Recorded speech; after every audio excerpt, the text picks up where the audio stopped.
Wow, ডালিমগুলো তো সেই, সোনাটাও সেই টাইট। আস্তে খেলো সোনা, লাগবে তো। আমি কি চলে যাচ্ছি নাকি? তোমার যতক্ষণ ইচ্ছা খেলো। এই শুনছো, মেশিনের কিন্তু পানি বের হবে এখন।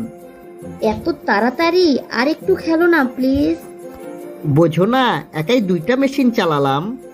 ঠিক আছে বাবু, এরপরে কিন্তু একদিন আমি তোমার সাথে একাই খেলবো, কেমন? আচ্ছা ঠিক আছে, তাহলে পানি কি করব? কি করবে মানে? পানি আমার মুখে ঢেলে দাও, আমি খাবো।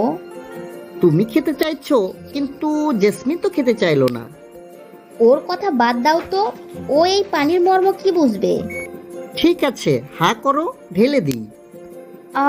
সেই স্বাদ! তোমার পানি এত স্বাদ কেন?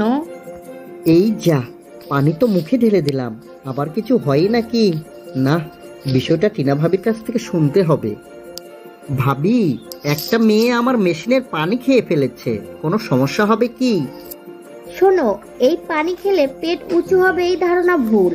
এটা কোনো সাধারণ পানির মতো নয়। এটার স্বাদ নোনতা। এটা খেলে উপকার আছে, তবে অনেক সময় অপকারও হয়। উপকারটা কি ভাবি?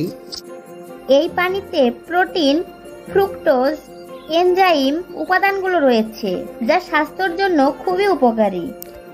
আর অপকারটা যেন কি? যে মেশিনের পানি, সেই মেশিনের যদি ইনফেকশন থাকে, তবে এই পানির সাথে জীবাণু শরীরে প্রবেশ করে রোগে আক্রান্ত হওয়ার সম্ভাবনা থাকে। তাই খাওয়ার আগে দেখে নিতে হবে মেশিন পরিষ্কার ও জীবাণুমুক্ত কিনা। ভাবি, তা তো বুঝলাম, কিন্তু একটা কথা মাথায় আসছে না। জেসমিনকে যখন এই পানি খাওয়াতে চাইলাম, তখন ঘৃণায় মুখেই নিল না, অথচ ওর বান্ধবী এই পানি খুব মজা করে খেলো। এর কারণ কি ভাবি? এটা রুচির ব্যাপার।